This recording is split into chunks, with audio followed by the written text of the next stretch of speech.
semua boleh ada di rumah Tuhan untuk beribadah kepada Engkau. Kami sudah memuji nama-Mu Tuhan, dan saat ini kami akan membaca merenungkan firman Allah. Engkau mengurapi, menguduskan, bahkan melayakkan hamba-Mu untuk dipakai menjadi penyambung lidah di pagi hari ini. Segala pekerjaan setan iblis dalam bentuk apapun yang coba-coba mengganggu hati kami, pikiran kami, konsentrasi kami, memberikan roh mengantuk, roh ketersinggungan akan firman Allah, roh pemberontakan, roh penolakan akan firman Tuhan. Pekerjaan setan, iblis, roh jahat kami tolak keluar dari gereja ini. Darah Yesus berkuasa. Biar Engkau pagari gereja ini dengan api surgawi. Biar hanya ada kuasa Tuhan yang bekerja di tempat ini Tuhan. Sehingga hati kami hanya terfokus kepada firman Allah. Dalam nama Tuhan Yesus, segala pujian, syukur, hormat, kemuliaan hanya bagi Tuhan Yesus. Kita semua yang percaya dan mengasihi Tuhan sama-sama katakan amin, amin, amin. Puji Tuhan, silakan duduk.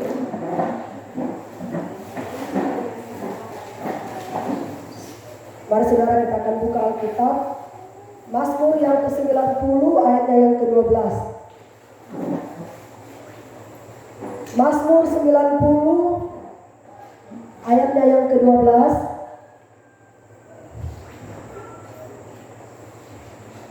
Ya, nanti saya minta adik Resanti bacakan kuat-kuat ya. Mazmur 90 ayat yang ke-12. Mazmur 90 ayat yang ke-12. Demikian firman Tuhan. Ajarlah kami menghitung hari-hari kami sedemikian hingga kami beroleh hati yang bijaksana. Amin. Ya, haleluya.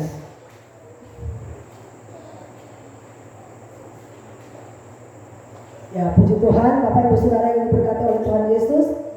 Saya akan berikan tema khotbah kita di pagi hari, yaitu belajar menghargai waktu. Amin. Sekali lagi saudara, tema khotbah belajar menghargai waktu. Saudara, dalam satu hari Tuhan memberikan kita berapa jam? 24 jam. Ya. Nah saudara, timbul pertanyaan, sudahkah kita mempergunakan waktu 24 jam ini sebaik mungkin atau sebaliknya? Haleluya. Saudara, saya mau kasih tahu ya, waktu itu kita mau pakai atau tidak, dia pasti akan habis. Iya kan? Nah, seandainya saja saudara, dalam 1 jam, 2 jam ya, kita mempergunakan waktu itu dengan sebaik-baik mungkin, 1-2 jam kira-kira bisa menghasilkan uang nggak? Bisa Pak ya, apalagi di sini perhitungan HK. Ya. Saudara, saya kasih contoh secara konkret aja supaya kita mengerti. Ada seorang anak muda, dia umur 20 tahun, dia hidup malas-malasan, nggak mau bekerja, dia cuma mengharapkan orang tuanya yang kasih makan dia, karena dia merasa bahwa orang tuanya punya segala sesuatu. Akhirnya saudara, dia hidup cuma suka berfoya-foya, hidup santai-santai, suka mabuk-mabukan dan lain sebagainya. Hari lepas hari anak muda ini dia jalani kehidupannya, ya, menyia-nyiakan waktunya saudara dengan sia-sia. Akhirnya satu ketika dia umur 50 tahun, dia tidak punya apa-apa, orang tuanya sudah meninggal. Dia baru menyesal dan dia baru sadar, seandainya dulu aku masih kuat, aku mempergunakan waktu ini dengan baik, mungkin aku gak semelarat ini, mungkin aku gak sesusah ini ya. Karena dia cuma mengharapkan apa yang orang tua punya. Dan contoh kedua saudara, ada seorang anak gadis, ketika dia diputusin oleh pacarnya, aduh saking sakit, aduh kecewa, dia gak bisa tidur, sampai bertahun-tahun dia gak mau pacaran. Sampai umurnya sudah 40, dia masih gak mau pacaran. Karena apa? Gak bisa move on dengan pacarnya. Dia tidak tahu bahwa waktu ini bukan mundur tapi maju. DP teman-teman semua sudah menikah, Dia belum. Ya. Karena apa? Nggak bisa move on. Dia nggak tahu waktu ini berjalan terus. Ya. Teman-temannya sudah punya anak, ada yang sudah sarjana, ada yang sudah SMA, tetapi dia sudah umur 40 tahun karena nggak bisa melupakan pacarnya. Nggak nikah-nikah. Ya. Saudara, saya mau kasih tahu, waktu ini bukan berjalan mundur tapi maju. Umur kita semakin hari semakin bertambah, bukan mundur. Amin. Haleluya. Sekarang saya mau tanya saudara, siapa di sini yang pernah pacaran kemudian putus cinta? Nggak ada anak-anak muda. Ya. Pacaran, putus cinta, nggak bisa move on, nggak mau gantikan yang baru, akhirnya gitu-gitu saja sampai umur 50-an nggak mau nikah. Ya. Saudara, saya kasih tahu ya. Firman Tuhan katakan begini saudara. Ajarlah kami Tuhan menghitung setiap hari-hari sedemikian hingga kami boleh memperoleh hati yang bijaksana. Ya.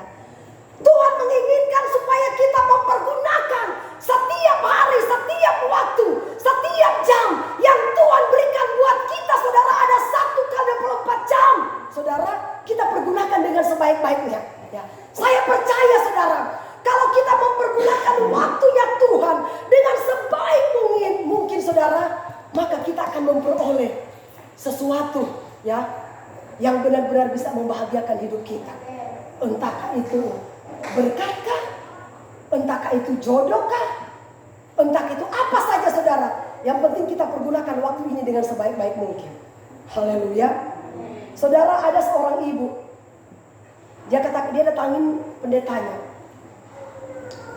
Pak pendeta, tolong saya Pak. Saya ini Pak sakit. Dia mengalami penyakit kanker sudah stadium 4. Terus saya berjanji Pak, kalau memang Tuhan menyembuhkan saya berjanji Pak, saya akan sungguh-sungguh dengan Tuhan. Saudara, semasa ibu ini masih hidup, dia tidak pernah mau mengenal Tuhan. Dia tidak pernah mau saudara datang kepada Tuhan. Ya. Dia banyak menghabiskan waktunya di luar sana, melakukan hal-hal yang menyakiti hati Tuhan, melakukan sesuatu yang tidak menyukakan hati Tuhan. Setelah umurnya, ya saudara, tinggal selangkah lagi mungkin nyawanya akan diambil oleh Tuhan, baru dia katakan, pendeta tolong saya, kalau misalkan saya sembuh, saya janji saya akan sungguh-sungguh dengan Tuhan. Tapi waktunya sudah terlambat.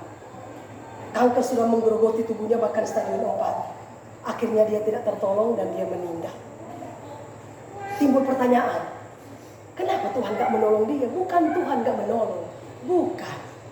Ya, karena Tuhan yang lebih tahu kemampuan hidup kita. Amin. Saudara, saya kasih tahu contoh aja. Seorang hamba Tuhan dapat penglihatan. Dia melihat ada seorang bapak naik tangga. Sebenarnya saudara, bapak ini diberikan kesempatan oleh Tuhan naik tangga ke-6. Tapi tangga ke-5 dia jatuh. Lebih baik sebelum dia jatuh di tangga ke-5, tangga ke-4 saya sudah ambil nyawanya, daripada aku izinkan dia hidup tetapi dia jatuh di tangga ke-5, dia murtad, dia tidak kembali lagi kepada Tuhan. Karena Tuhan yang lebih tahu hidup kita, kemampuan hidup kita Tuhan lebih tahu. Di saat dia sudah bertobat sungguh-sungguh, lebih baik aku ambil aja nyawa. Iya kan? Daripada aku kasih kesempatan dia hidup tangga ke-5, dia jatuh dan tidak akan kembali kepada Tuhan. Tangga ke-4 aku ambil aja nyawa.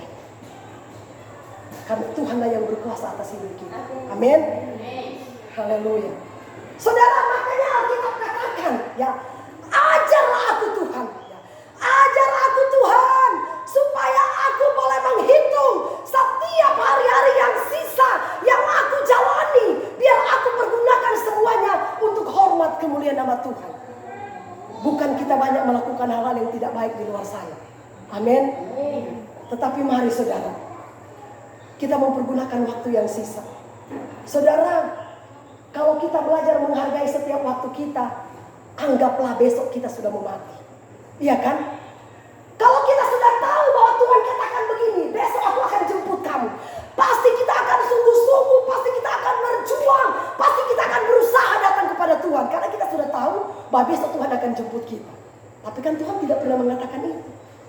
pasti Tuhanlah yang tahu rahasia kapan kita akan dipanggil. Amin. Yang pasti mari saudara kita belajar menghargai setiap waktu kita. Karena hidup dan mati kita ada di dalam genggaman tangan Tuhan. Bukan ada di dalam genggaman siapapun. Tadi Mama Tata bersaksi. Kami juga dengar Bapak Melinda meninggal. Dia tidak sakit. Ya. Secara manusia saudara keluarga sangat kehilangan. Iya kan? Kok dia tidak sakit, sehat-sehat, bekerja, kok tiba-tiba dapat kabar dia meninggal? Kan kita tidak tahu ajal kita. Kita tidak tahu jadwal kita akan dipanggil pulang oleh Tuhan. Mungkin sebentar malam, mungkin besok pagi, mungkin tahun depan. Dan kita tidak tahu saudara. Yang pasti firman Tuhan katakan ya, waktu diatur oleh Tuhan. Amin. Kapanpun Tuhan akan panggil kita, kita harus siap. Tapi jadi pertanyaan, sudahkah kita mempergunakan waktu ini untuk hormat kemuliaan nama Tuhan atau mempergunakan hal-hal yang lain? Haleluya. Saudara, seperti yang pernah saya saksikan. Seorang bapak, dia punya budak. Satu ketika budaknya pergi ke pasar. Dia lihat di pasar, ada malaikat pakai jubah hitam panggil-panggil dia. Sini, sini kamu. Aduh, jangan sampai dia menjemput saya. Aduh, dia lari sekencang-kencangnya, dia pergi ke tuannya. Tuan, Tuan tolong saya, Tuan tolong. Kenapa? Saya tadi di pasar melihat ada malaikat maut. Dia pakai jubah hitam, dia menjemput saya. Tuan tolong pinjamkan saya kuda. Pinjamkan saya kuda Tuan supaya saya bisa lari. Saya bisa lari sejauh mungkin. Akhirnya karena tuannya kasihan dia, dikasihlah dia kuda. Dia lari sekencang-kencangnya sampailah dia di Samara. Tiba-tiba tuannya penasaran. Aku juga mau pergi lihat. Betul nggak di pasar sana ada malaikat maut? Pergi dia lihat, betul. Panggil-panggil begini. Sini, sini kak. Oh, kamu ini yang takut-takutin budakku ya. Pantas aja dia lari. Terus si malaikat bilang begini, siapa yang takut-takutin? Aku cuma mau bertanya. Aku panggil dia mau bertanya. Kenapa kamu ada di pasar? Kenapa? Karena aku ini telah memberikan, aku telah mengikat perjanjian dengan Tuhan, ya, supaya aku ini menjemput dia di Samara. Ternyata waktu dia pinjam kuda, dia lari ke Samara karena Tuhan menjemput dia di sana. Bukan di pasar Tuhan akan jemput dia. Amin. Karena hidup dan mati kita diatur oleh Tuhan. Kita takut naik pesawat. Kalau namanya bukan ajal kita, nggak akan bakal mati. Ya, saudara. Kita misalnya contoh begini ya. Kalau memang Tuhan berkenan kita akan mati di pesawat, Tuhan akan buat kita dengan berbagai macam cara supaya kita bisa naik pesawat. Iya kan? Karena kamu ajalnya memang di pesawat. Karena kan Tuhan katakan, coba Pak, ayat pokok apa? Dan jika waktunya sudah tiba, saudara lihat ada ayatnya ya. Tuhan yang mengatur waktu, tanggal, bulan. Tuhan yang sudah atur hidup manusia. Amin. Coba ambilkan dulu ayatnya. Jadi seperti itu saudara. Seorang bapak pendeta, dia antar jemaatnya ke bandara, mau tugas di Surabaya. Tiba-tiba sampai di bandara, jemaatnya bilang begini, Pak Pendeta, sebelum saya berangkat tolong doakan saya. Pendetanya berdoa, Tuhan jaga dia.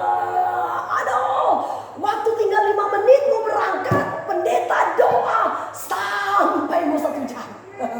Tiba-tiba langsung ketinggalan pesawat. Langsung dia maki-maki pendeta. Pendeta ini gimana sih? Sudah tahu-tahu 5 menit lagi saya akan berangkat. Kok pendeta juga doa panjang-panjang, kok sama mau doa syafaat aja. Tiba-tiba saudara pendetanya menangis. Tuhan, salah apa saya? Kenapa kok pesawat ini bisa berangkat? Aduh, pendeta juga nggak tahu kenapa dia bisa sampai doa panjang-panjang. Dia juga nggak sadar kok tiba-tiba mengalir terus doa. Saudara tahu? Tiba-tiba dia pulang ke rumah dengar berita pesawatnya jatuh. Kira-kira siapa yang salah? Pendeta atau? Coba, siapa bisa jawab? Pendeta salah berdoa kah? Tidak. Karena apa? Karena Tuhan tahu kamu itu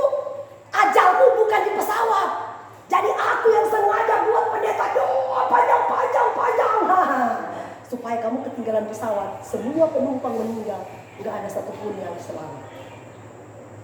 Kalau seandainya saudara keluarga itu berangkat hari itu juga, pasti dia juga mati.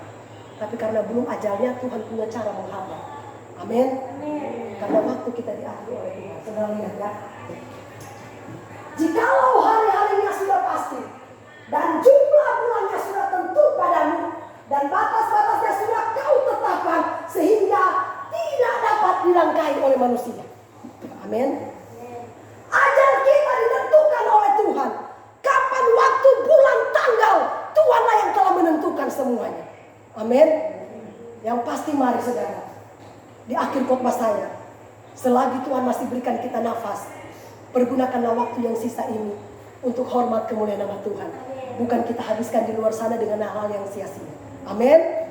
Tuhan Yesus berkati kita semua. Shalom. Mari saya undang kita semua bangkit berdiri.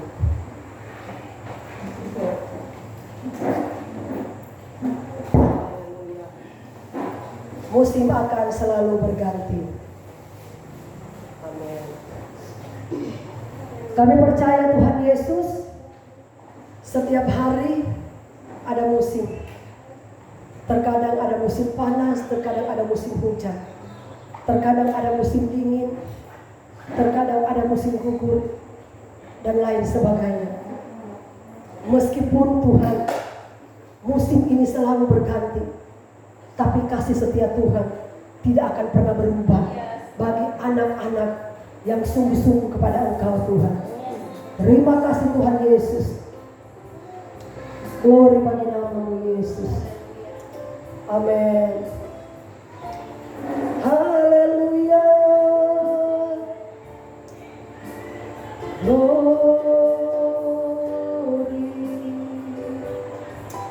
Amin. Yes. Musim akan selalu berganti. Tuhan tetap abadi,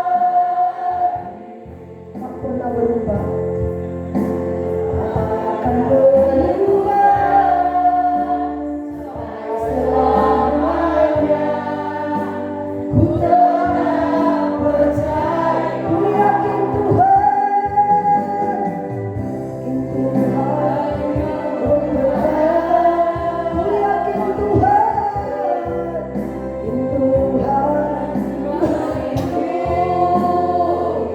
Burung di udara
menggunakan waktu ini dengan sia-sia.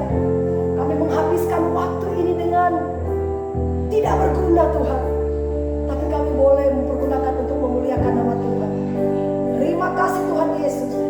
Berkati semua jemaat yang hadir.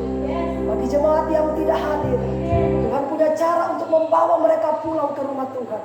Tuhan punya 1000 banyak macam cara untuk menyadarkan hidup mereka Tuhan, bahwa sesungguhnya waktu-waktu ini adalah waktu yang sisa, supaya kami boleh mempergunakan hari-hari ini Tuhan, untuk kami boleh mencari wajah Tuhan.